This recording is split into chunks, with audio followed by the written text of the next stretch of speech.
In the heart of Umons, a small Igbo village tucked between rolling hills and ancient forests, there stood a peculiar shrine. Known as Onyu-Yuzo Ogwogu, or the Hollow Door, it was a solitary, arched structure carved from a single, massive Iroko tree. The doorway led nowhere, just a gaping emptiness surrounded by thick roots, moss, and creeping vines. For generations, the elders whispered that it was a portal between the realms of the living and the ancestors. The villagers avoided the shrine, except during sacred festivals when the chief priest, Izemwa, offered sacrifices to appease the spirits. But on ordinary days, even the birds avoided perching there.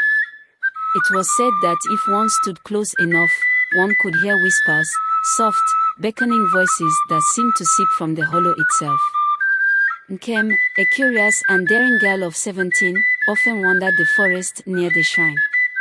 Her grandmother, Mama Okomoka, had always warned her to steer clear of the hollow door. But Nkem was no ordinary girl. She had questions the elders refused to answer, and her curiosity was a flame that no amount of caution could extinguish. One fateful evening, as the crimson hues of the setting sun bathed the village, Nkem found herself standing before the hollow door. The forest was unusually silent. Even the cicadas, whose cries were constant in the evenings, seemed to have paused to watch her. The whispers began. At first, they were faint, like the rustling of leaves.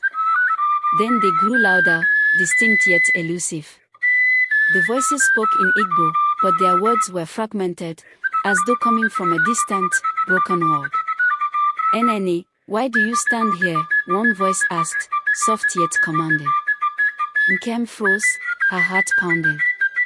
Who is speaking?" she stammered.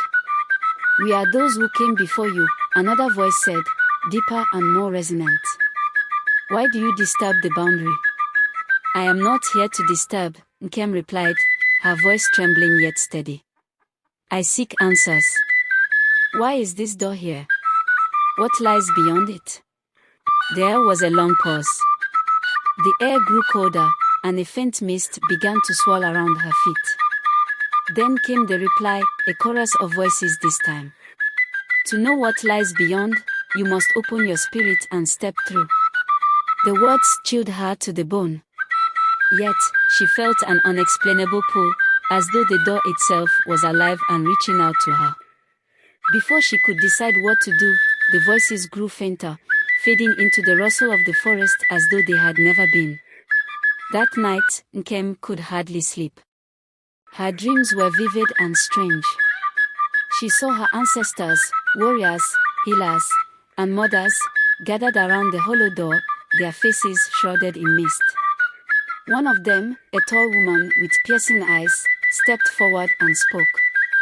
"Nkem, the time has come for you to uncover the truth of your lineage. But beware, truth is a double-edged sword. It will liberate and bind you." When Nkem awoke, the words echoed in her mind. She decided she could no longer ignore the pull of the hollow door.